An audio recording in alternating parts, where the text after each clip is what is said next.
My name is Mikhail. I'm going to chair the meeting today in the absence of Grace, our usual chair.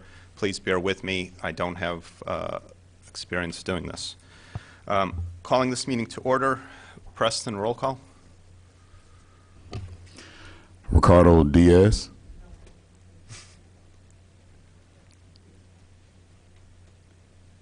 Are you here, Ricardo? I am here.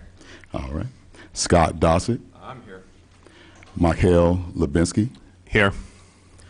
Megan McGinty. Grace Mitchell.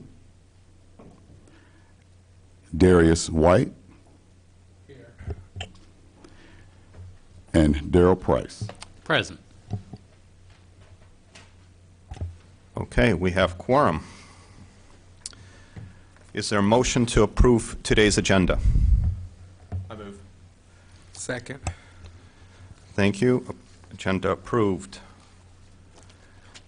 We don't have minutes to approve today, so we will move directly into public comment. And as always, please limit your remarks to 5 minutes, and please start by telling us your name and where you live.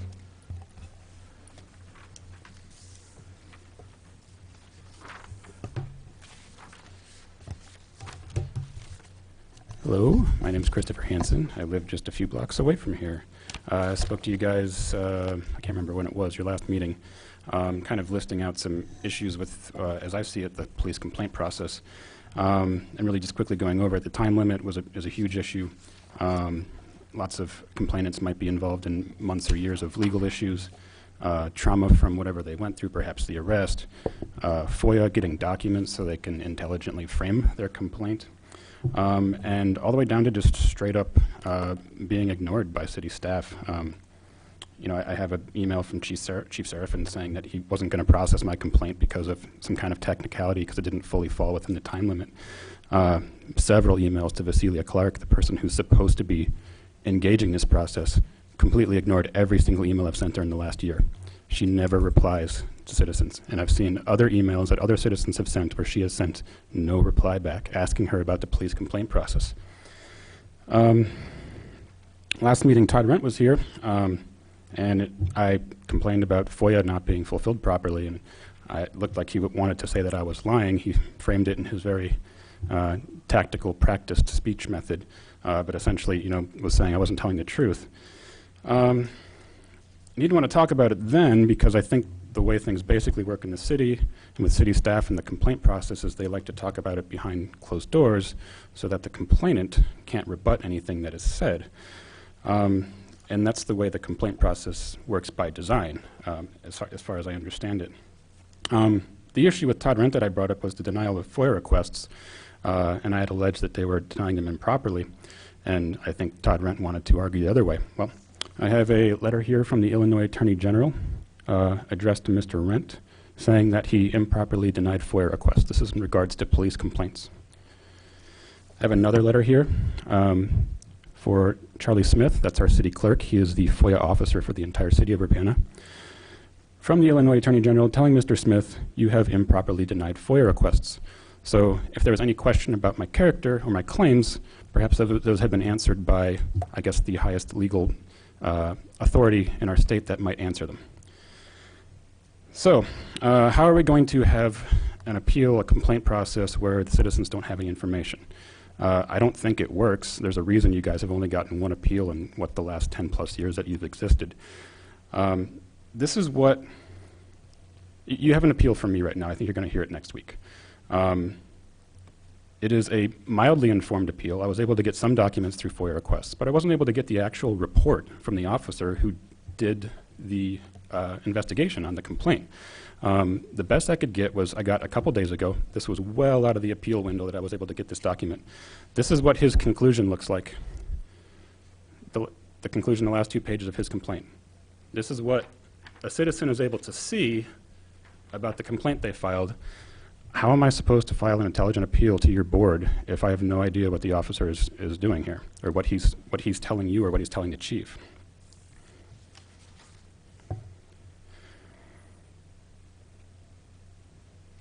Again, this is weeks after the appeal process was closed, and these letters from the Illinois Attorney General saying that your police department has violated FOIA, this is a 6-month-old FOIA request, and I still don't have the documents. I just finally got the Illinois Attorney General to tell your police department to follow the law, state law. So 6 months later, I still don't have the documents. We have a 45-day complaint window for citizens to file complaints. Does that make sense to anyone? Again, this isn't a small Urbana procedural issue. This is state law that the police department is violating regularly. Urbana city staff are regularly breaking Illinois public records laws. And again, it's not just the department, the officers, it's Michelle Brooks, city legal, assistant city attorney Todd Rent. They seem to have a little club of how can we violate FOIA. I don't know if you guys have been paying attention to the Champaign CRS, but this discussion has been going on for about a year there. And they've made a lot of suggested changes to Chief Cobb, and basically they've gotten huge pushback from the city because these processes are designed to fail. No one wants to see them work. The way these complaint processes are designed is to be like a sponge for complaints to just get absorbed and disappear. That's the way the process is built. You basically just deplete the energy and validity of the complaint and the complainant. That's the way it's built. And again, there's a reason you get so few complaints, and it isn't because the Urbana Police Department is so awesome. It's because you have a process designed to bury complaints, an incestuous city staff that wants to make them disappear. We have way too many tight relationships in the people who handle these complaints. I shouldn't be getting a FOIA response like this from the wife of an officer that I've complained about. That's weird. We need to get the police out of the loop.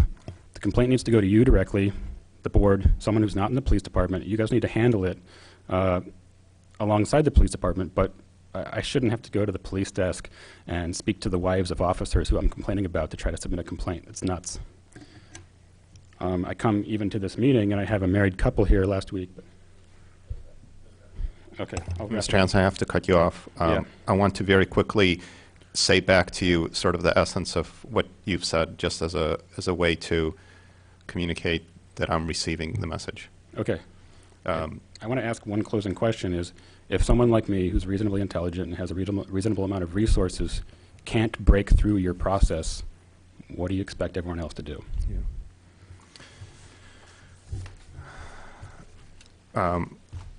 Thank you. I heard a variety of concerns about the citizen complaint process, with the most emphasis on the way that multiple FOIA requests were denied, and you also presented evidence that to support your assertion that they were denied.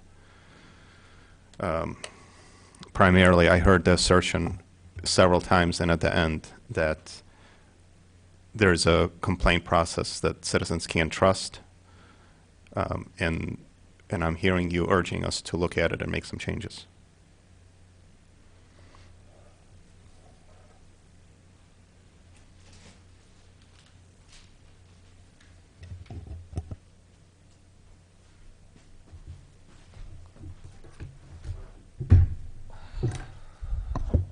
Good evening. My name is Emily Close. I live in Champaign. I spoke here in October, and my understanding at the close of that meeting was that the board was going to review the citizen complaint process and maybe have some answers to some questions that Mr. Hanson and I brought up. I do see it under complaints, under new business, so I don't know what conclusions you've drawn, but I'm really looking forward to hearing that. I want to reiterate and just emphasize and agree with what Mr. Hanson said. I've been involved in this process for almost 2 years with Champaign, and it is designed for failure. I haven't had much experience with your complaint process. I did pick up a packet a few months ago. I think I explained that to you last time, and couldn't even get accurate information about how much time could elapse before you could file a complaint from the front desk person. So I think there's some problems with training, with everybody being on the same page. And I have filed in Champaign 3 complaints. And the first one didn't go anywhere because the person who's now been, Todd Myers, has now been promoted to deputy chief, decided on his own it wasn't a complaint. And it wasn't until I got the council involved that really anything got done. The second one, the police chief, Chief Cobb, told me that he and the city manager decided on their own how they were going to handle it. The third one, I recently got an answer for, but it took about 8.5 months, and I had to continuously ask what was happening with it. Neither the police department nor the review committee really kept on top of it, even though they said at one of their meetings that at least we can keep at least we can keep you in the loop with communicating. It didn't happen. Any response I got was because I pushed, because I had to send an email. And finally, I got so tired of waiting for the chief's response that I sent an email to the chief and to Lieutenant for Professional Services and the city manager. Why should I have to do that? It's extremely frustrating to be part of the process and to realize that almost 2 years into this in Champaign, nothing's changing. And I don't know what the answer is. I just feel like I go to these meetings, boards, commissions, city council, and I feel like I might as well just talk to the hand. If things could happen, at a slower pace, I don't think they could happen at a slower pace. It's just beyond frustrating, and I'm told that, well, you need more people. Council won't listen to you unless you have more people. The reason people don't use the complaint process is because it doesn't work, and you're not listening. And there's no one to call anybody out for their bad behavior when police officers are investigating themselves. Again, I agree with Chris. I have some resources, and I'm a pretty persistent person. I have a degree in journalism, and I document everything.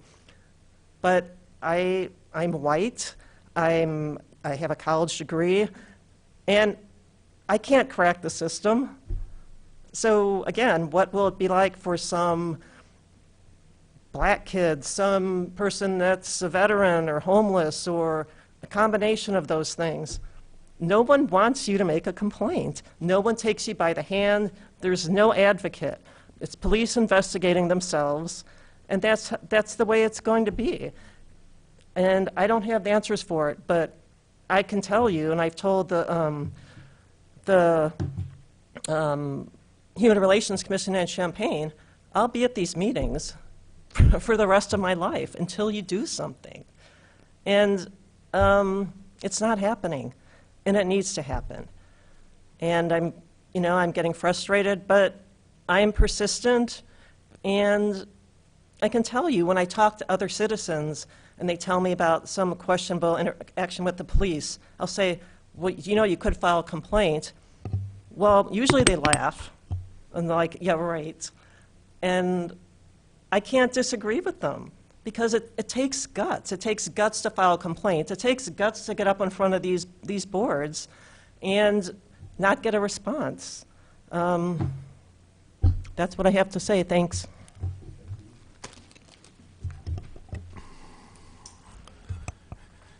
Thank you.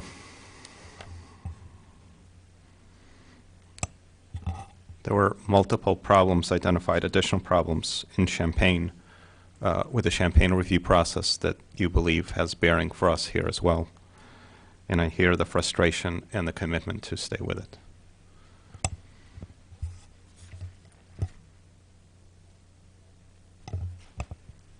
Additional public comment? Okay.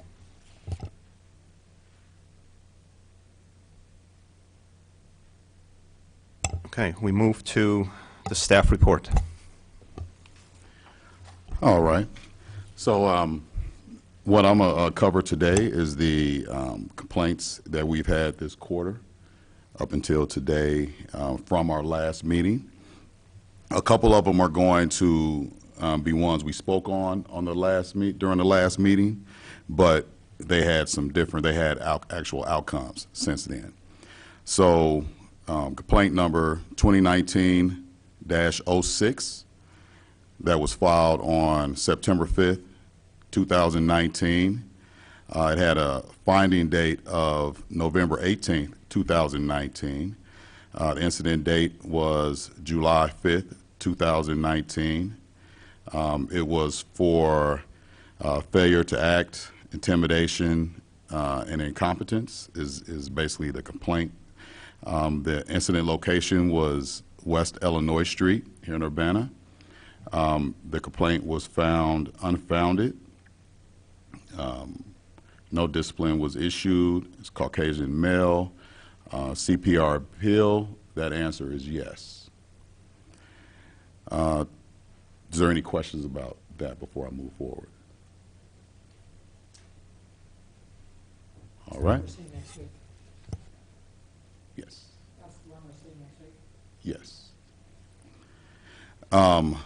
Next one is 2019-7. Date filed was September 18th, 2019. Date of finding was November 21st, 2019.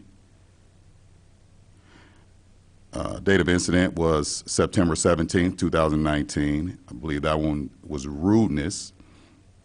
Happened at the Urbana Walmart. That was unfounded. No discipline was issued. Caucasian male, and no appeal at this time. 2019-8 was filed on October 10th, 2019. Date of finding was December 17th, 2019. Incident date listed as October 10th, 2019. The chief complaint was improper conduct and rude. That happened on West Nevada Street in Urbana. That was unfounded. No discipline was imposed. African American female, no appeal at this time.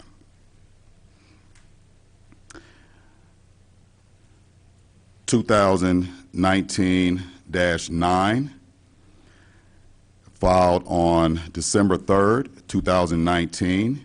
There is no finding date at this time. Incident date was September 27th, 2019. Improper conduct and rude was the chief complaint. West Illinois Street was the location.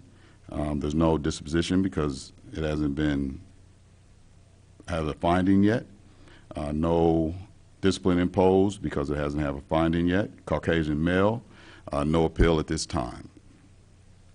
2019-10 was filed on December 6th, 2019. No finding at this time. Incident date was October 1, 2019. Chief complaint, improper conduct and rude. West Illinois Street was the location. There's no disposition yet. Discipline imposed, there's none yet. Caucasian male, no appeal at this time. 2019-11 was filed on October 11th, 2019. Finding was issued on December 13th, 2019. Incident date was listed November 12th, 2017. Improper conduct, North Cunningham was the location. The complaint was dismissed because it was still in legal proceedings, as well as they were saying they were suing, which removes it from any of our reach or viewing. No discipline, African American male, no appeal. 2019-12 was filed on 12/12/2019. No finding at this time. Incident date listed was March 3rd, 2019. Improper conduct, North Vine was the location. No disposition as of yet. No discipline imposed. African American male, no appeal. And that concludes my staff report for this section. Thank you, Preston. I We have a move. couple of questions, Michael. Go ahead. I just want to understand number 11. We have a complaint process in which someone would initiate, in this case it was dismissed, but the cause for dismissal was because they may be suing. So the moment that a citizen takes the complaint from this process to an actual lawsuit, we no longer have anything to do with it. Is that what's, That is correct. okay. Can I speak to that real quick? There's Yeah. actually two issues in that particular complaint. First one is criminal charges are pending, which means it suspends from this process generally until the criminal charges are taken care of. So the complainant is being charged Correct. by the Attorney General or whatever, In this case, it's the U.S. Attorney's Office. but U.S. yes. attorneys, okay? Mm. So that's the first one. The other one, I mean, when somebody's charged, even if they're in jail, they ought to be able to initiate a complaint. But we don't hear, we can't initiate the complaint process until, because here's the problem, I can't have a conversation with somebody.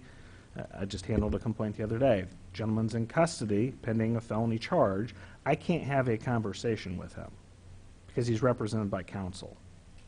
Because he might say something that would incriminate himself. Okay. So I can't actually conduct an investigation while he's being represented by counsel. That's the first part. The second part is, in this particular case, the one that you're talking about, he threatened a lawsuit, and that removes it from the CPRB jurisdiction. Well, the threatening, the actual carrying out, he could say whatever, but if, I mean, it goes the other way I'm too. just telling you what It the doesn't ordinance come says. up to us unless it's written. So the consistency ought to be, unless it's written, why would it be off if he's already initiated a complaint? My understanding, and after a review by legal, that is that if there's a threat of legal action, it removes it from the CPRB jurisdiction. I guess if I'm really mad, I would threaten to sue too. So can we put this on the hopper for when we review the process? That is the question of, if a threat is verbal and it's not written, then they're not withdrawing the complaint.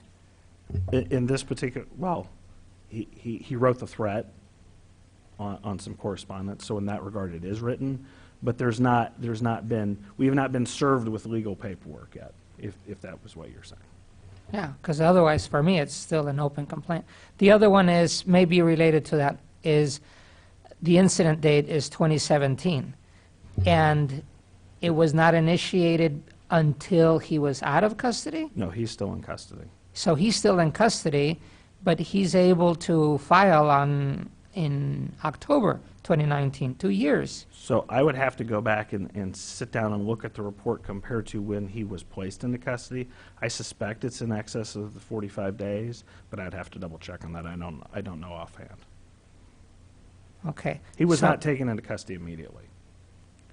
Okay, but so for me, if you can check back with us, why there is a 2-year lapse, and that's allowable, but there's a 45-day rule. Because if there is an exception, we need to know when are there exceptions to the 45-degree rule. If we're going to put this into the hopper also of there's 45 days to file, we need to spell out when are there exceptions to that filing rule. The exception that I am aware of immediately offhand is if you're in custody. But that presumes from the date of the incident to the date of the filing of the complaint, you're in custody the entire time. He was not in this particular case. Yeah, so either So there it might is- be a 45-day issue there anyway, above and beyond the two issues that it was denied for. Okay. Well, they need to be noted enough that we see at least procedurally what's happening. The details of it are or not for us. And I have one other request. On the report, Preston, we have an incident date, we have filing, we have a date of the chief's finding, but we don't have a date at which it is moot to appeal, which I think is an important point. That is, if a person's going to have a chance at appealing, they should know by when they need to file. And this being a public forum, it's good that it is as available as possible. I know that when I file things, I'm not exactly sure when it's going to come back to me, but in this case, if there's an incidence date, that there's a gap, but there's a date of finding, then there is, I don't know, a 30-day time for them to appeal the notice of the chief. So it would be nice if it were there, so that then we know what's coming up and what is going to become stale because there isn't a filing. So let me make sure I understand what you're asking. You want on this report for it to have, instead of yes or NA, to have the date that the appeal was filed as well? A date at which they will no longer be able to appeal. For the record, that information is communicated to the complainant through the chief's Yeah, letter. but we don't know. I understand. And so it would be nice to know whether this person's situation is there a chance for them to keep going or not. So it'd be just one more column, and if it is 30 days, we'll know when because of federal holidays and whatever else, but we will know when that person will no longer be able to appeal.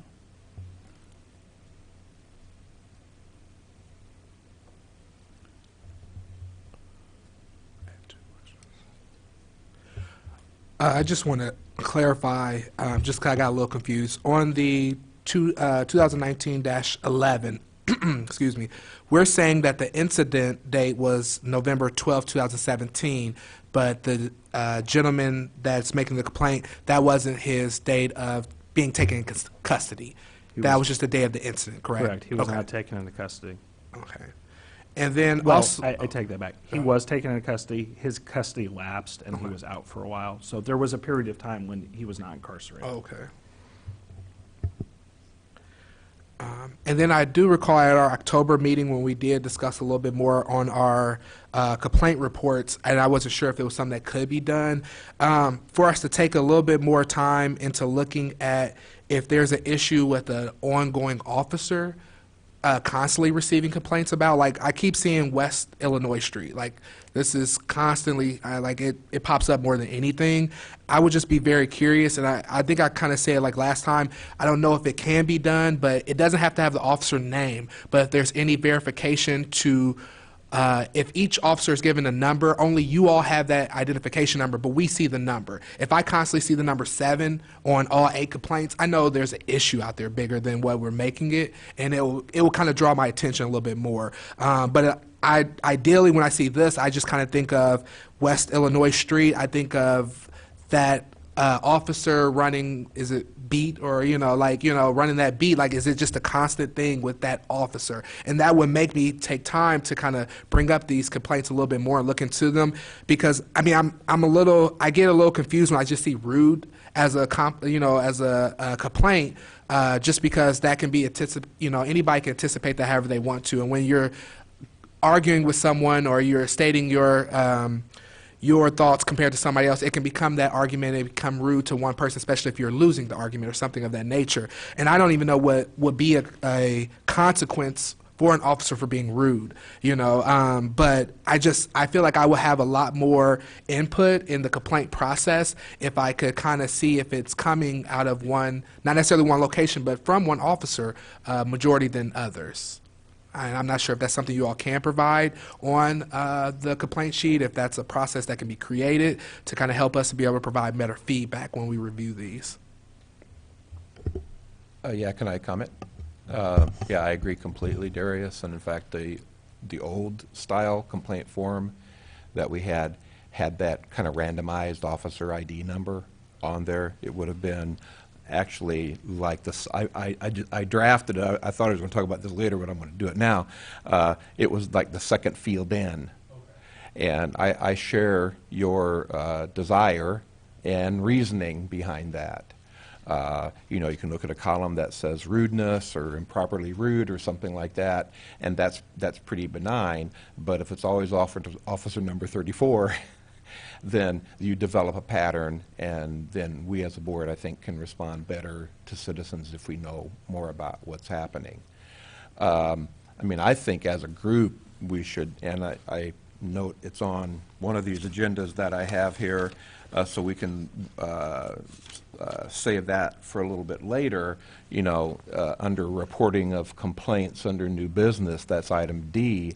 I don't know exactly what the intent was for that item, but I would like for us to carefully sort of step through the process that we have and find out, what we want and what we've been getting. When the board first started, we were notified of every individual complaint that was I'll say a certified complaint. So anytime a citizen submitted the notarized copy to HRO or wherever it came in, a file was created and we were allowed to go into a secure location in this building, and I did review every one that I was invited to review. And you can really get a pace of kind of how things are happening. And I wouldn't do them one at a time. I might do 10 because I just have time to do them today. Kind of depends upon the level of complaints. And so a lot of that, because of staff changes and shortages and the kind of environment that we're in, I started getting hazy about a couple of years ago, frankly. And so I would like to revisit, and it probably means what we're going to have to do is go back to the ordinance and see exactly what it says in the context of the reports that we require from staff and kind of work that system out in order to, with confidence, be able to speak to, the two people that made comments today, for example, about the smoothness and the openness of what we're trying to do here. So thank you for bringing that up.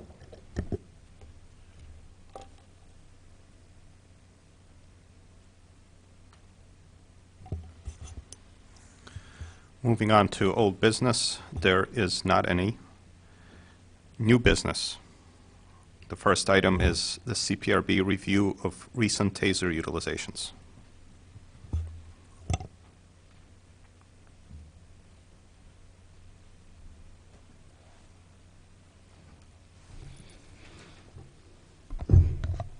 All right, so we have one TASER discharge that we're going to be reviewing today.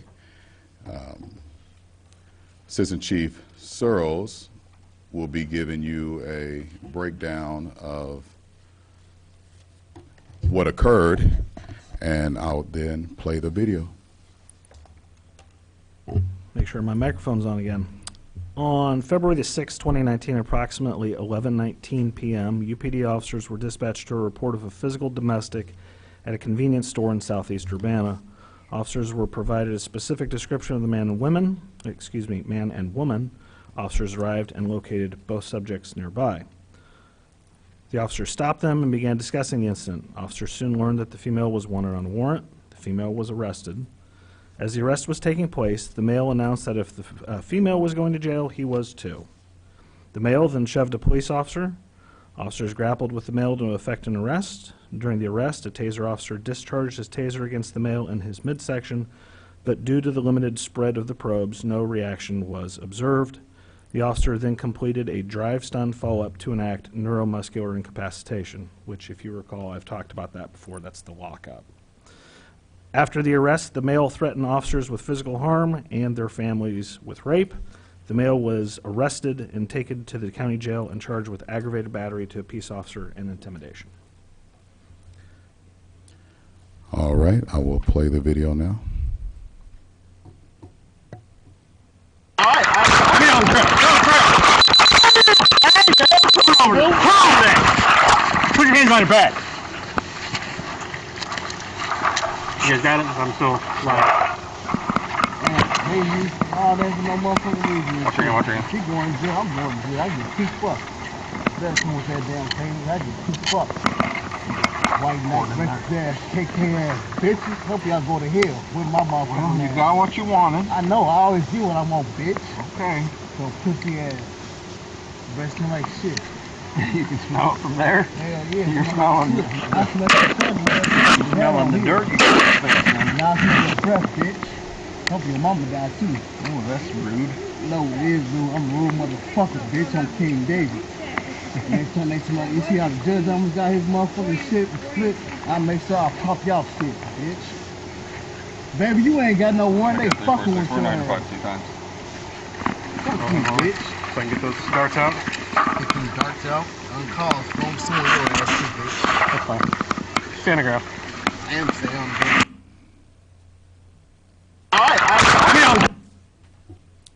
Any questions? This is a taser camera, correct? Not a body camera. Correct, that is the taser camera.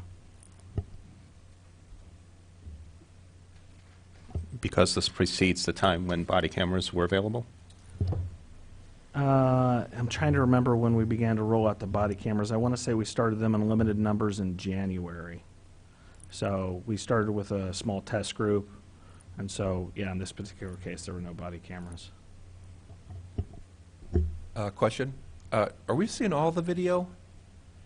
Because I would anticipate, you know, maybe 5 to 15 second lag time from withdraw to activation to shoot. No, based on the way this happened, this is what I would have expected. Okay. Because he pushed the officers, so the officers immediately go in, he draws the taser, and he shoots it. So, yeah, Okay. the time from when he draws it to firing it is negligible. Yeah, okay. So just to clarify, there's no body cam footage available? Not for this one. And anything from cars that we could look at? I mean, displays are, you know, of concern, and there's just nothing really here to see.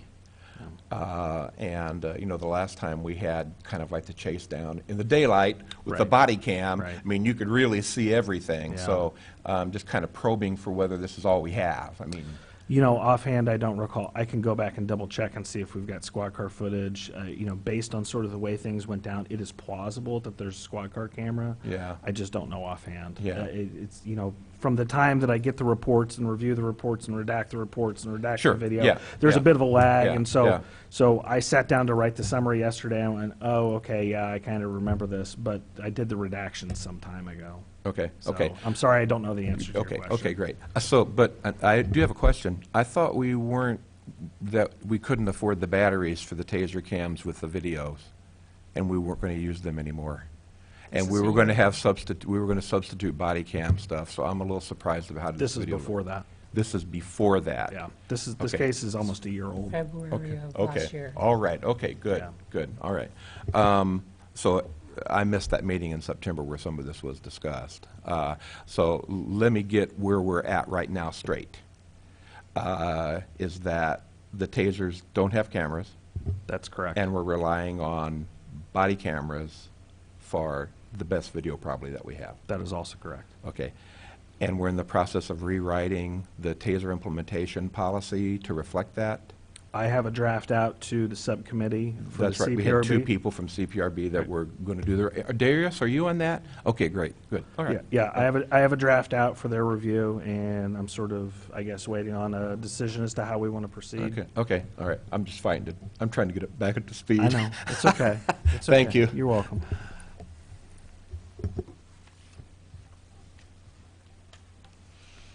That's the only one I have, so I don't know if anybody's got any questions about this.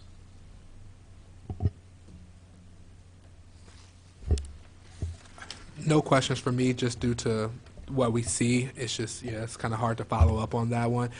Just asking, I know it's far-fetched, even if looking at possibly vehicles, cameras, even if there's an opportunity for anybody else that deployed theirs, but not, or excuse me, I don't want to say the wrong word. They didn't deploy it, but they didn't discharge, but they deployed it. In that case, the camera would have still come on if they deployed. Is there a possibility that there may even be an additional camera in that case, maybe? So we're talking about pre-body cameras with taser cameras. That's the Right. scenario you're talking about. Okay, so the way the policy is written currently is that the officer, when they remove the taser from their holster, is supposed to turn it on immediately. Right. There have been a couple instances, and I've reported on each one of those. There have been a couple instances where an officer that maybe came from a different department didn't do that. Okay. Okay, and that was because their training was, don't turn the taser on until you're ready to use it. And truth be told, that is a safer manner in which to operate with a taser, because it avoids accidental discharges, right? So there have been a couple instances of those, and we didn't have video. So, again, I shared on those. But if everything went as the policy said, the taser would come out, the safety would get flipped, and there would be video starting at that point. Now, historically, what we've seen is a lot of the ground, because the officer has it pointed down, and I don't have to tell you that. You've seen the video, so you know what I'm talking about. So that was with taser cameras. So can I ask one more question? Well, I guess I'm asking one more question. Of course, the effectiveness of the taser as an alternative to more lethal force is, why we're doing this at all, going back years and years, and Chief Connolly and all that kind of stuff. Is there anything about the failure of the remote stun that we learned from this? Was it simply a matter that they're less reliable if somebody's, it's February and Right. we're dressed for winter or whatever? Yeah, so those are good points. There's a couple things that affect this. The first thing is the last thing you pointed out, which is dress for winter. He had a coat on in this particular case, and really what you need is you need that probe either in the skin or next to the skin. And when I say next to the skin, it needs to be very close. Yeah, I noted the report said there wasn't contact Yeah, there. so if you've got somebody with a puffy jacket, for example, that could be a reason why the taser might not be effective. The other issue that affects tasers in particular is how far apart the probes are from each other.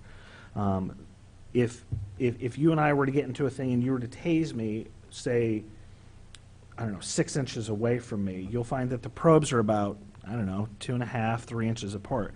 That's not going to do a lot of good. What you really get out of that is pain compliance. You don't get that neuromuscular incapacitation, which is why you see a lot of drive stun follow-throughs on closer taser deployments. Yeah, okay. If we're this far away, then you get a much larger spread. If we're grappling with the person and they deploy it, you get a much closer spread. Ideally, you'd want a spread that's sort of 12 to 18 inches, and I'd say 12 inches is probably at the low end of the range where you're going to get any effect. The wider the spread, the better the neuromuscular incapacitation will be. Right, but in this case, we just didn't have penetration. Didn't have penetration. They were right on them. The probe spread was not very big, so Okay. they did the drive stun follow through. Okay, Yeah. okay, all right. So we know when we got into this way back in the Pleistocene, we decided that drive stunning was something that we weren't going to do as a first priority.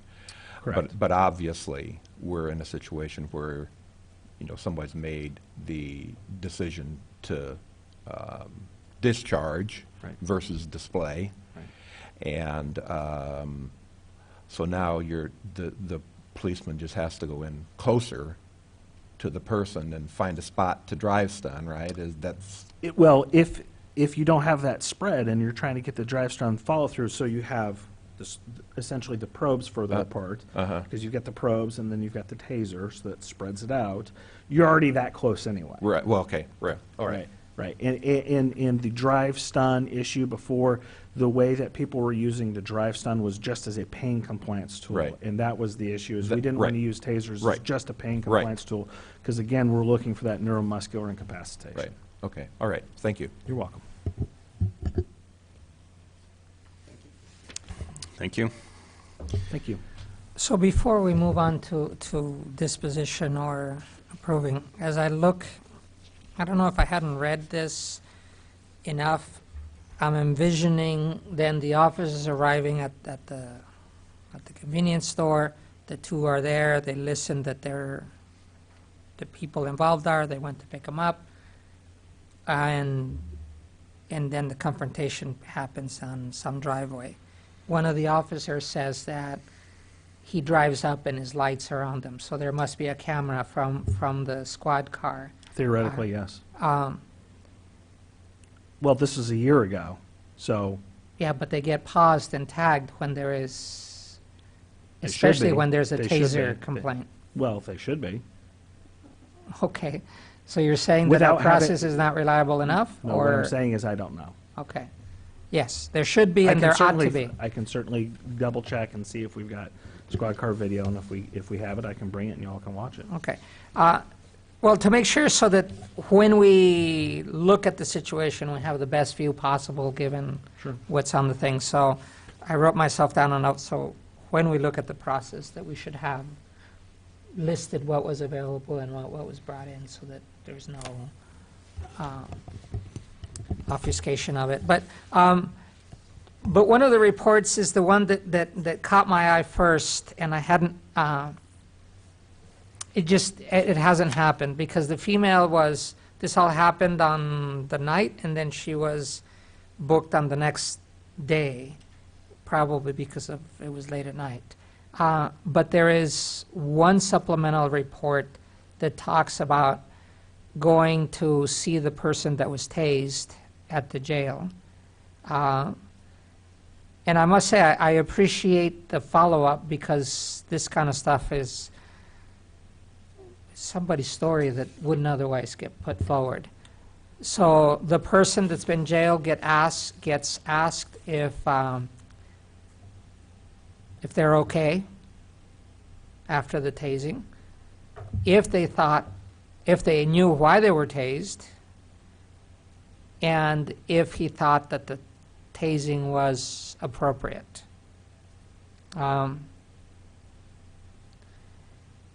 I guess my point is, this is the kind of info that really gets us into the full picture of what happened, cameras or not. Because, we have 2 or 3 versions of everyone presented, the camera helps us or not, but this is documentation that the person's okay, and the use of the taser at the decision did not cause other harm. Because I don't know if we have a record otherwise when a taser is used if something happened post. We only analyze the usage at that moment, but ultimately somebody was just tased, and that's our concern. It was our concern since the beginning. The use of tasers is a better option than the use of a gun, right? And we know where that would lead compared to this, but we were always worried about what would happen when a taser is used. So I guess it's a compliment, but I think it's a great practice to have a rounded view. Yeah, of well, what happened. well, of course, that's why the use policy says that if anybody gets tased, they go to the hospital, period. So, we tried to approach that. Maybe it's a little bit more clinical way. I appreciate the officer making the visit and trying to, maybe make an ally or at least not an enemy out of someone. But, that is part of what we do, is if somebody takes these probes, they go to the hospital regardless. Yeah, so that's a supervisor's investigation of a use of force is what that is. That's what you're reading. That's a supplemental. That's where it comes from. Yeah. Well, good job, supervisor. Okay, do we have some kind of disposition process? It's listed in the. Yes, you would notes. vote to either say that whether the use was appropriate per your perspective or not, and whether there's any recommendations. Can I weigh in? I think technically it's a referral back to the chief. And if you wanted to, withhold that, so I could go look for, again, I apologize. I went through We these do videos a long time ago. If you want me to go see if I can find some squad car video and bring it in, if you want to withhold, that's fine, I can do that too. Okay, do we have a consensus that we want the Assistant Chief to provide, to see if there are additional videos for us? So we're I think it would delaying. be appropriate just to report back. I don't know if we need to reconsider because of the other information, but I think it's good to put out what we do have and what we don't have so that our theoretical fits our reality. I come every meeting, so it's I know. really whatever you want. I know, so one more thing to do. Yeah, I don't know if it's my comments in the context of, I'd have to read the taser use policy, and it's been in a while, and of course that's in the Here. works. But so I'm not going to call it a policy change recommendation under 6 two of the review structure that we have. But I'd sure like every kind of video documentation that we can find. It would have been a lot plainer for me to adequately get a sense of the context of the discharge. And I believe this is only the second or third discharge we've had, like on record. I believe this is 3. This is 3. I believe so. So particularly, I mean, I understand we're kind of amending what we're doing with displays anyway, but boy, please try to pile on as much video as you can when we have discharges. That's when I want a full deck. I would like to comment. So, as you guys know, I've been here with you for 2 years, and every time we had a viewing during the meeting, you know, if you notice, sometimes we have 3 videos, sometimes we have 4 videos, because that's the videos that get presented as, because if it's a squad car vehicle, a squad car video that's in one location, they run, and then they're in a grassy area where this car is not going to be. That squad car video is not going to do you any good, because all you're going to see is them getting out of the car and either running in front of or behind, and you're not going to see any of that contact. So in the past, every video that was presented, that was there, was presented to me, and I showed it to you here. Sometimes it would take 20 minutes, but Right. you would get those, because I'd say this is video A, and we have 2 more videos to go. Not saying that there's not a video. I don't have any reason to believe that there wouldn't be, because for these past 2 years, that's what I've been getting, and that's what I've shown you guys. I agree. There's been plenty of information to make the disposition easier. In this case, there's at least 2 cars that arrived. Maybe there wasn't anything useful, but it's good to list this was available and we chose not to, or whatever it is, just transparency's sake. So I'm happy Can with I that. ask a question? Because I'm the guy that ends up doing a lot of these redactions. I'm trying to figure out how you want me to package the information, because I make some of these determinations on my own. I'm trying to make good use of your time. I'm trying to provide information that I think is pertinent and relevant. And the example he gave of a video, and I just see somebody sort of run by, that doesn't necessarily do you any good other than to see that somebody's running.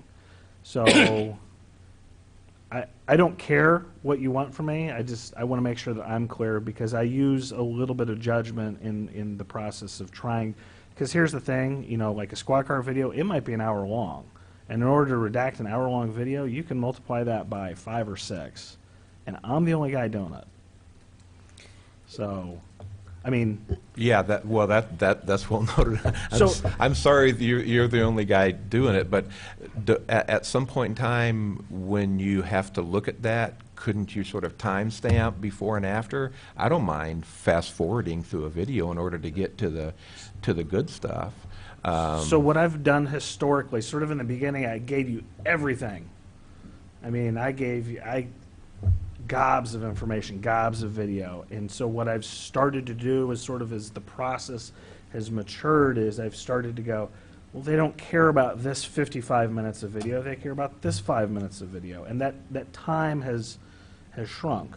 I've tried to give you enough pre-incident behavior so there was a context. Right, yeah, and that's just what I feel like we're missing here. Okay. I mean, you know, Well, the video you got is from the taser camera, so I felt that was like the best video. I will go back and I will double check and I will report back. I'd be happy to do that. Yeah, I mean, they're standing in front of a store by the ice machine. Sounds to me like the squads are pulling up and we got lights right on everything. And a lot of this, in terms of ensuring the citizens that we're in control of the process, Sure. is being able to say that we're doing a complete review of all the information we have. Totally get it. And we can go out and say, you know what? Yeah, that display down at the Quick Stop, we looked at it from a couple of angles, and I'm comfortable that the officer made a good decision. Advocating for the use is what I want to try to do. I understand. So, okay. I understand. I just wanted to sort of place this in context that I overwhelmed you guys to the point where it's like, can we not watch the ground anymore? I mean, I remember people saying that, like, do we have to watch this? So based on that feedback, I've been reducing the amount that I've been giving you. So, and that's fine. It's just balancing it out a little bit. So my 2 cents are that we get an accurate picture of what happened, Okay. and I welcome the shortening so that we could get the multiple whatever is available. But what I was requesting is a listing of what is available. Okay, so And- as part of my spiel, I could say something like, and this is just a completely made up example.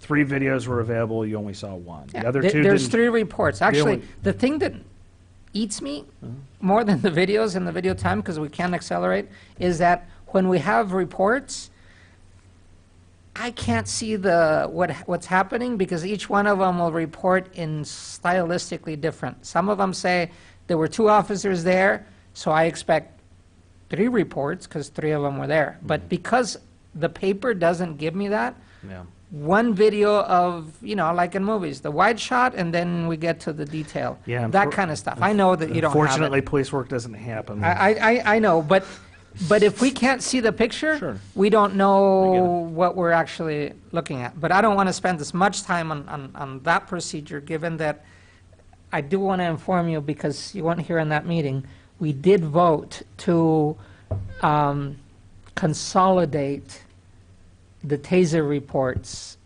into bunches, if I remember. I don't know what our official final wording was, but that we have seen enough of these that we know what happens in most of them. Let us only look to those that have either new information, a complaint, or something like that. So I'd like to clarify, because I don't recall anymore, and I don't see it in, we don't have the minutes of that.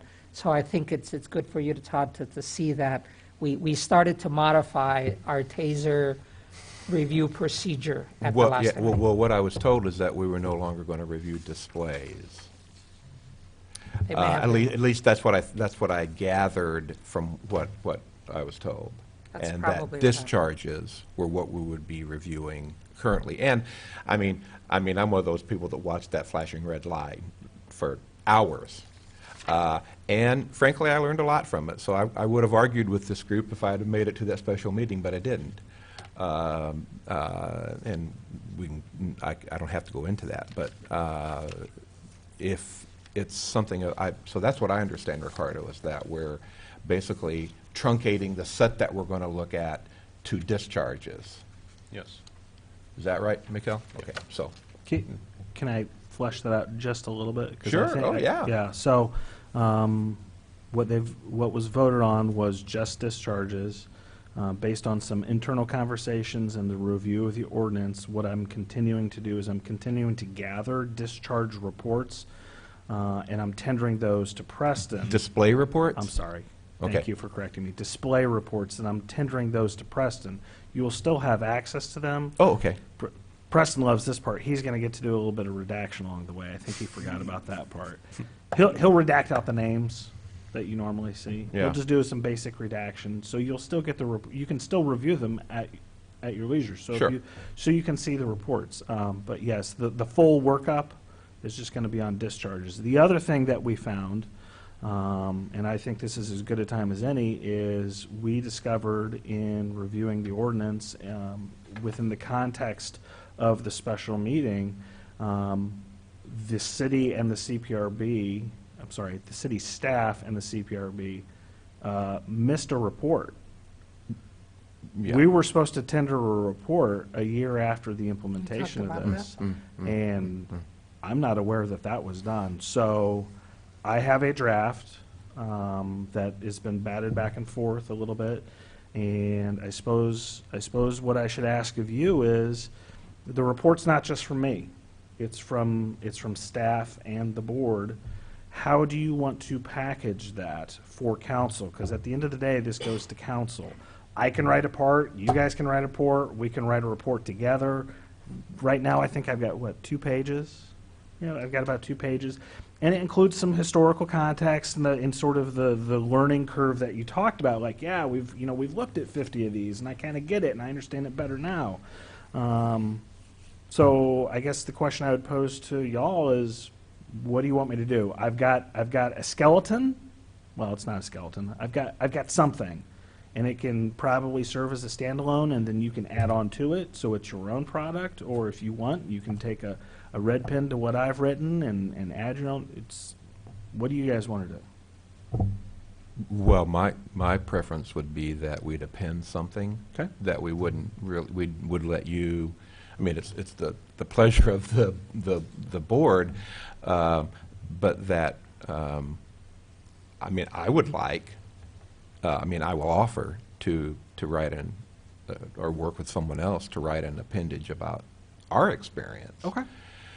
Because, of course, that's the link between you guys and the community. Sure. At least that's what we're selling, right?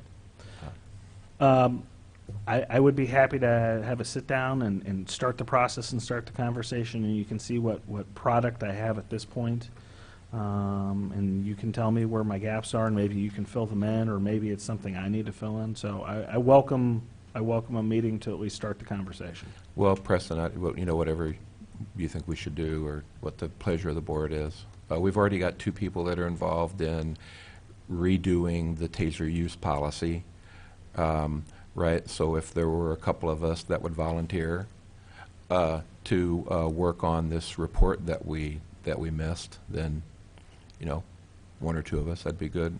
Ricardo was one of the original authors of the first taser use policy. Very generous. He and I, and We you spent a and- lot of hours in a closed room, so I wouldn't mind reading what you have and then vetting Okay. it to report back to us and then to pass forward. But I think it's important to, because we did have certain intentions, and it would be good to look back and say, hey, after 2 years, it's looking like what we expected or not. And it may or may not match what you thought, but Sure. I think we've learned enough that the fears at the beginning are you know, are not fulfilled, luckily. Well, I'll get with you 2 offline, and we'll figure out some dates, and we can sit Okay. down and at least get started. And Thank you. once you develop the addendum, you'll bring it to the rest of us. Oh, for Yeah, okay. I'd be happy to share in advance what I've done too, so nothing will be a surprise. Okay, I'm still a little fuzzy. So we're going to approve the taser use and make a request to the assistant chief to check it to see if there are additional videos. Is that what we're doing? Yep, that's Okay. good to me. Okay, thank you. I'll be happy to report back. And so to close, we have a roll call vote, No, actually. we're not there. Well, no, to end the taser review. We're not there. Oh, we're not there? Okay. No. Right? We're at the CPRB. No, you still, before we move on, because we kind of jumped around in that. Okay, is that what we're doing? Okay, go ahead. Bring me So back. during you were still on the CPRV review, the taser review part? Yes. But because it's so intertwined, we talked about the annual report, we talked about a little bit about the taser use got it. policy, talking about Mr. White and Ms. McGinty working with Assistant Chief, and we talked about the reporting of complaints, all in that subsection, but you guys still haven't, well, at least you mentioned all of those in that subsection. You still haven't voted on whether you want to, or say yea or nay, whether you want to approve the use, you found that it was used properly or anything. I'll make a motion to approve the use in case, whatever this case is, incident UUI 900579, with the caveat that if squad footage is available, we would like to see it sometime. Second. So we're actually voting on approving it now? Yep, yep. Okay. With a contingency, and I will definitely close that loop. I trust you. If we, I know. if we don't have video, then Yeah, we'll take care of it. Is there a roll call for the approval? That's it? Okay. Okay, so, So are we going to call roll? No, you We didn't. can just do ayes and Yeah, you nays. just did. Right. You say aye. okay, that's what I was checking on. That's what the list of policy says, is to do a roll call vote. But that's, Let's do a roll call. All right. that's what it says, Let's get it. page 2, number 7. Carlo Diaz, Yay. Scott Dossett, Yes. Marhale Levinsky, Yes? Darrell Price. Yes. Darius White. Okay, the annual report has been discussed. Can I back up on that? No? Okay. I don't think so. I think the report that's a that, 2-year are you a lieutenant or a captain or what? General. Mr. Searles. Mr. is- Searles is my father, thank you very much. is intimating was a report a year into the TASER implementation policy. Right, it was a status report per the ordinance after it was initially passed in, I believe, 2015. Right. Which means the report should have come in 2016, and as I am unaware of any report. So this is Right. one of our discoveries. It's Right. part of the conversation. So Right. staff is working to comply with the ordinance and get that taken care of. Right. And I've been working on that for, I don't know, what, a month or so, Right, right, Preston? right. Okay, I thought we was talking about the same thing. Yeah. So the CPRB annual report is under the same construction. Staff is working on how that will be presented, who will be presenting, and when that will be presented. What's the yearly report? Is it a physical year? That's still to be determined. This all predates me and the people who Okay, so handled the that. annual report doesn't have a starter year until we define it, and then you'll, Correct. We'll make a Summarize. decision on whether it's going to be July or January, which January just passed, so it's looking more like July. Yeah, this is nothing Preston, has to account for, and we are negligent as a board. The last annual that I can find is about 5 years old. So I'm glad that, we're starting the conversation about that, and would be happy to participate in any way I could to help out on getting and that's this. our own negligence. If it's a CPRB report, that's us. That's what I said. We have been negligent, and I meant those of us, even though most of the people weren't here the last time that we had an annual report. So, yeah, thanks, Preston. Anything I can do, let me know. Yes, sir.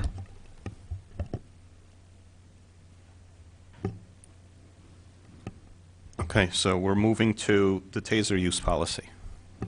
Okay, so just kind of want to recap a little bit, which you guys kind of did a little bit, about some of the changes to the policy that Assistant Chief Searles, this board from September's meeting, and Mr. White and Mrs. McGinty, I don't know if it's Miss or Mrs., I apologize, are working on the revisions that basically goes from you're not going to be viewing, because the wording says that you'll be viewing from the TASER camera, which is moving to the body cameras.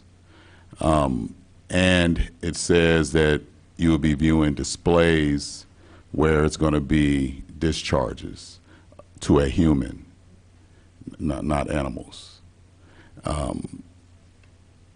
So that just kind of sums up the hour and 16-minute long meeting, but I'm open for questions. I guess the only thought that I have, and it's because, we're learning things with the review that we just did, I'm assuming that discharges would include like a failed discharge and drive stun. Right? That's all going to get lumped under discharges. I'm Yeah. sorry. Yes. Yeah. The things that we carved out were training environments, non-human, so if we tase a dog, and to be truthful, I think we've had 1 or 2 against a dog, and I just unilaterally elected not to show you those. But yes, if it's successful or not successful, makes no difference to me. Yeah.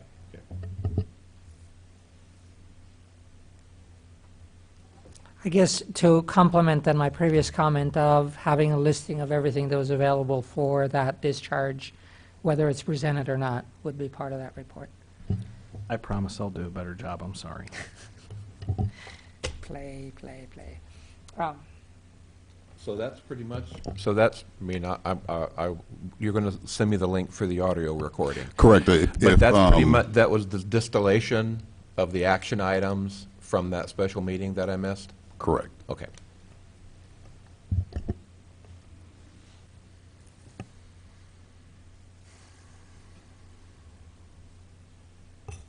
Where are we? So reporting of complaints, I've been listening all meeting about the different changes that you would like. So what I've heard is you would like for it to have the date that the appeal access ends on this form as well from the finding date. Is I that labeled my correct? new column, date to appeal by. Right, which would be the date the appeal accessing, right. And then numbers for officers, which I'm have to look into and see how that was done. And then access, you want to know about access to the actual complaints instead of just the information you're receiving here. Yeah, I mean, I think that was mine. We used to have it. Being able to literally see sort of the tenor of the chief's response to a complainant, which, you know, might be extended in terms of the internal investigation that went in and what kind of means there were. So that's kind of the end of the process. And then the beginning of the process is literally the filed paperwork, but the notarized copy of the complaint form. And whatever lies between that is whatever you can give us. Correspondence, back and forth. Again, I was not allowed to take these folders out of a room in the second floor. Now, just how completely things might have been redacted. I mean, that's in your scope of work and what you guys have to do. You know, things I can't see. But it was a real valuable part of learning how to do this, and I feel remiss that we didn't stay with that system. But you know, after Todd left, things changed, and then when you came, things changed again. And as in the case of the annual report, I mean, it literally took me until the middle of last year to realize I'm missing this. You know, so the files were kept by probably the same number that keys to the complaint spreadsheet that you have here. And we were allowed to go in and to review those at our leisure and notified when they would be available. Use Tony Wick's office. Yeah, I'm not sure at your leisure is going to work, but I will look into how that would work as far as the access is concerned. Because you had Todd, then you had Alex, and then I came at the end of Alex. And Alex is where it stopped. I mean, And then, yeah, right. so just so I'm clear again, so I'm going to go over, you want the date that the last date that the appeal can be filed on this form next to the finding date.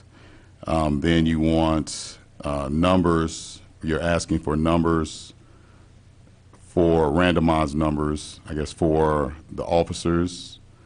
And then want to know how the access to the complaints, how complete they would be, and when, if we get back to that, is possible. Yeah, I mean, I hit some of these folders a couple of times because I might be interested in just reading the complaint filing. And then, you know, it was 45 days, maybe we didn't have an appeal, maybe, you know, the chief took a while to get things together. So these kind of grew, you know, what I ended up doing is making an appointment to go up and to view them in a time frame. It's not like I just walked in off the, you know, the street or whatever. So Preston, Todd's not alone. I think that as we look at the report, when it says unfounded, you know, we have a good chief. He'll have his reasons for calling it unfounded. But he was our leg man to go and find out details and make sure that we are all comfortable with this position, even when it hasn't scaled up to a full review. I think it's part of our charge to make sure that transparency and things are explained fully. So having access is a great thing. I only went once at the beginning. I have two other little matters related kind of to reporting, so, okay. And this probably overlaps with Mr. Hansen's comments at the beginning. I'm looking, well, it was prompted by somebody who came up to me and wasn't comfortable in filing. But as I heard the discussion, I said, you should have filed. You know, when did it happen? I was thinking the clock ticking, even if when I don't remember the dates, it was still. And so I said, well, he said, how do I do it? And I said, just Google it. I just Googled the same words that I told this person to do, Urbana Police Review Board filing. And I come up with a page, the Urbana page that says filing a citizen police complaint. And I didn't remember this, and I'm glad that I'm looking at it now because it overlaps with what Mr. Hansen said. Very quickly on the headings, filing a citizen police complaint. 2 options to file a citizen police complaint form. There's option A, file your complaint with the Civilian Police Review Board directly. Option B, file your complaint with the Urbana Police Department. That is, if we're going to go into reviewing our process, one of the things that we should review is our own implementation of the process that everybody knows, including when somebody approaches our the city staff. But in this case, if there is already a way, then we have somebody who's been highly involved who didn't know he could have filed directly. And that was one of his suggestions at the end. So I'm putting forward that there is a list of possible modifications to our process. And I suggested at the last time that it should be put on our work list because I think it's fair. You know, if 45 days isn't, if somebody's been detained and the clock stops ticking, it ought to be spelled out enough that people know it, including us. It's an easy lookup. We do. So I am proposing, therefore, that we establish a date or we establish a subcommittee that takes a look at this process. We open it up for further comment as we're looking at it. I know it's more work, but hey, we don't have that many cases before us. So not only to keep busy, but to be useful, we ought to have something that we're proud of that's put out there. So I will even volunteer myself to be part of that group. Yeah, I agree. I'm compelled by the public comments today and at our last meeting. I'm compelled that there's something problematic for us to examine. I'm confused about the procedure. I'm confused about whether this board is authorized to review or make changes to the Propose complaint to City process. Council, I think. City Council is the one that puts it out, and they have to approve it. They'll have to draft it, but somebody's got to do the legwork, and that would be us because we're directly involved. We are carrying out the procedure. We have suggestions as to how to change the procedure, right? And so I feel like we are empowered because we are going to be implementing it if there's any changes. I'll give you one, and this to me, having dealt with FOIAs quite a bit over the last 6 months, I do want to have access, and I do want to go see files more now because redaction is a very difficult process, both to abide by the law, but also to get to why we have a process to begin with. And whether it's at the federal level or whether it's at the local level, the redaction process sways and affects transparency. And as Mr. Hansen showed his, it's mostly redacted. Do we have access to anything beyond that? I don't know. But I want to know so that I can stand on 2 feet and say, the process is transparent enough that I, when I speak often to defend police procedures, that I am comfortable doing it fully. One of the reasons for transparency is so that we have a solid enough ground that we can step on easily. And we do ourselves a disservice when we don't dig enough to be able to find that firm ground. So it's one of the reasons why I also want to put in whatever it takes to improve. Well, we serve at the pleasure of the ordinance. The history that I can recall is that we bashed out and got an ordinance approved, and then a year later, we did a formal review. Now, I don't know whether that was in the original ordinance or not. I've got it up, but I'm not going to take the time to read it right now. And so my assumption is that any board or commission that operates under the auspices of an ordinance for the city of Urbana either should or could ask permission for the ordinance to be reviewed. And I don't know how the bureaucracy works for that, but I'm sure that, HRO and the mayor's staff can figure out what we need to do, even if we have to formally request that the ordinance be reviewed.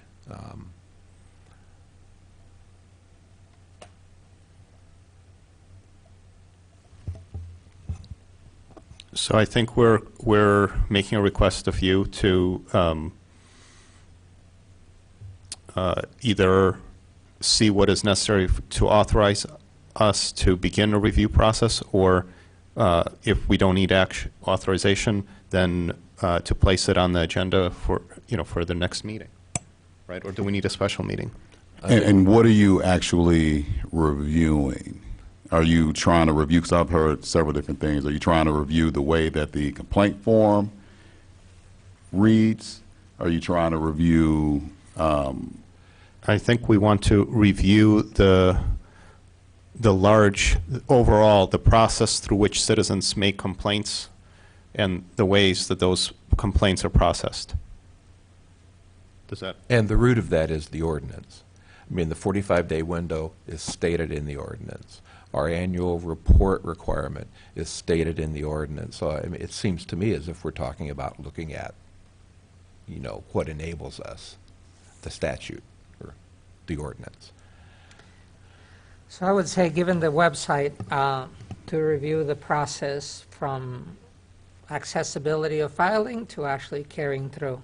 I think we also encountered it when we did review a case fully, that it was not spelled out enough for us to know the complainant was present. Did they need to have an attorney? Could they have an attorney? We went through a fuzzy way of agreeing with the person putting the complaint that was going to be fair for them. But I think because that process was not codified, we end up with the same situation again. So I would say that from the website of how do you file a complaint, we ought to just go through that text and see what it, to make sure that it's accomplishing its purpose.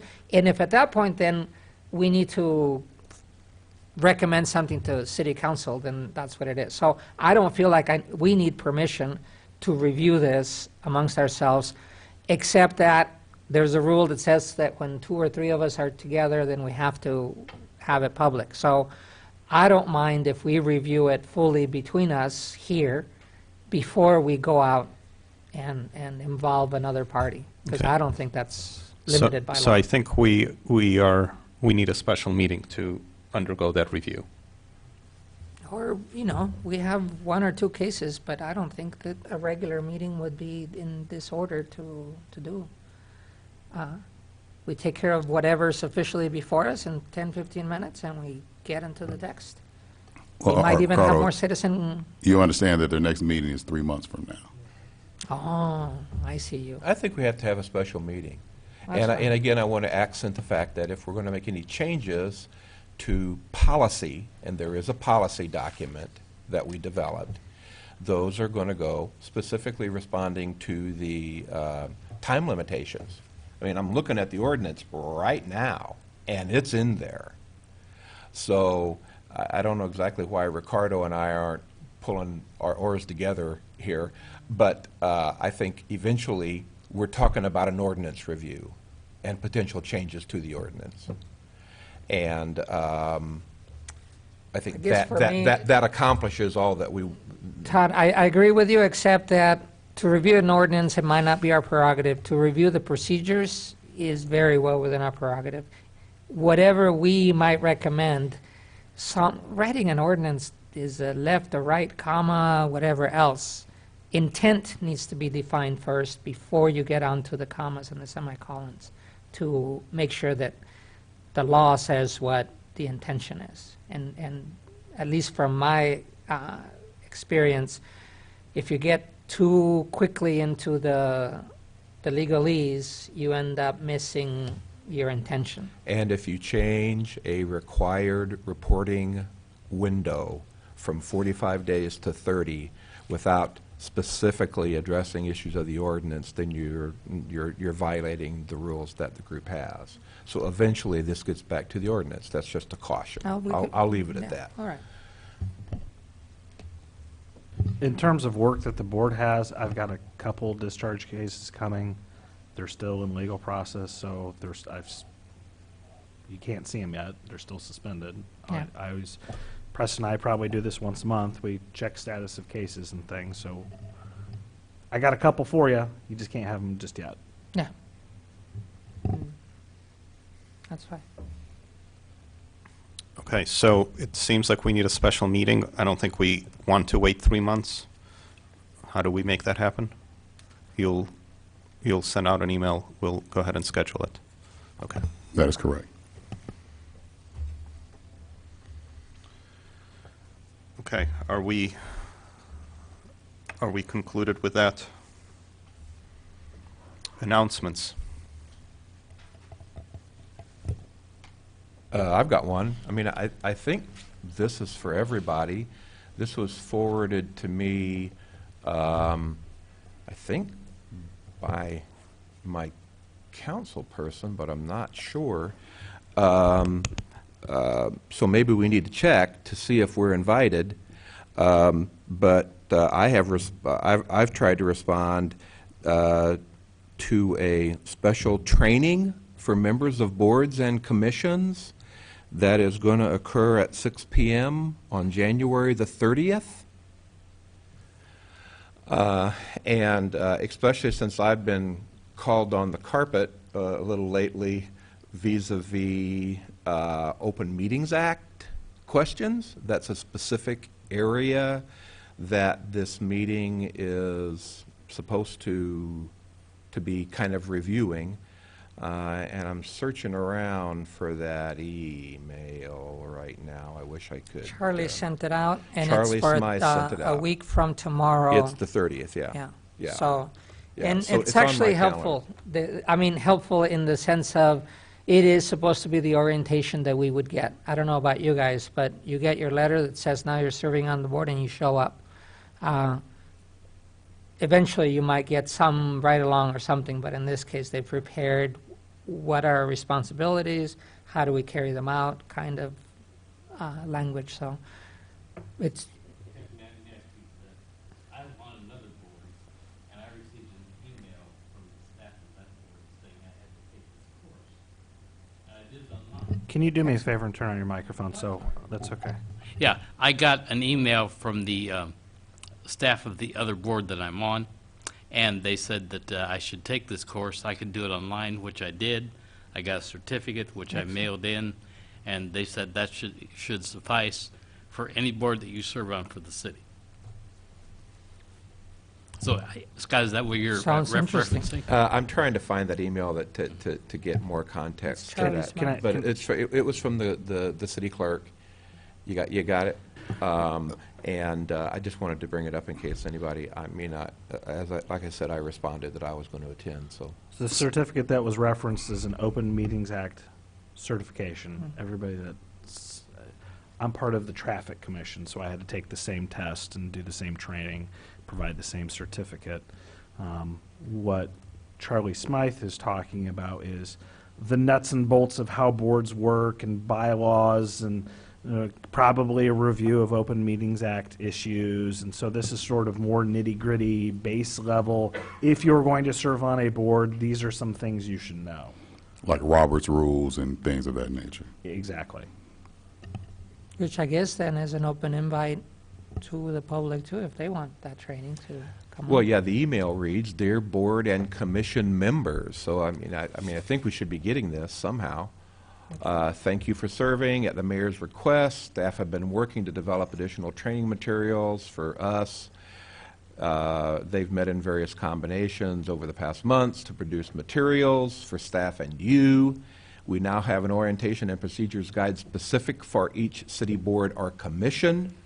In addition, there's a generic version for intergovernmental groups.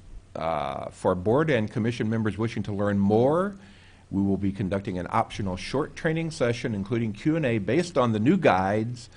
The topics will include state requirements, Open Meeting Act basics, meeting procedures, generic bylaws, and most of the session will be devoted to meeting procedures to be held here on Thursday, January the 30th, starting at 6 p.m. And donuts. Charlie's promising refreshments and light food. Okay, thank you. I think we're all in receipt of this email, so we can read on our own leisure. Oh, we are? I Okay. assume so. Someone should have said that. Yeah, So thank you you. said this was said to be optional? Yes. Oh, Yep. I see. Okay, thank you. Okay. Other I have announcements? another one before we close up, and this is maybe larger pieces moving, but the immigration integration plan is finalizing its stages as to what we recommend for the next 5 to 10 years for the integration of immigrants in the county. And over the last month, maybe, with the chief, we've had 2 sound-out sessions with law enforcement agencies, and then this week with lawyers that deal with immigrants in the system and how they encounter the system. One, this is an invite for anyone who is interested in viewing what those recommendations are to join the work group, because by April, we will have taken as much input as we can and then have to narrow down what our recommendations are in health and education and in public safety, I think is the category that pertains to us. So far, there has not been much discussion as to membership of boards like this, because there's another work group on civic engagement.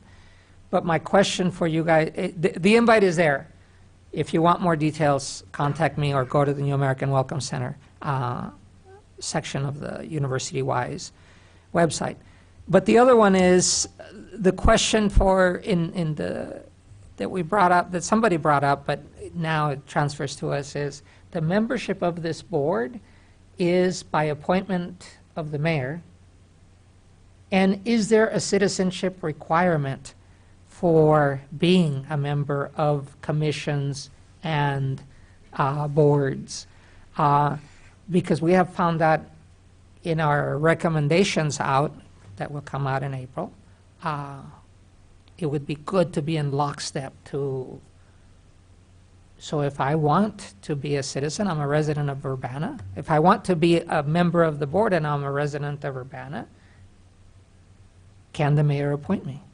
And so it's a question for research, but it's the kind of stuff that comes up in this immigrant integration plan that I'm inviting you guys to, not only as members of the board, but the public. We are trying to include all the stakeholders in the many pieces that are coming through, because we expect well, we know many of the agencies and governments are already carrying out many of these things, but they've never been together in one place. And to have them work in consort, it is best to have more eyes on such a plan. So, anyway, the invite's out. Okay, thank you. Any additional announcements? Is there a motion to adjourn? So moved. Second. Let's do it. Meeting adjourned.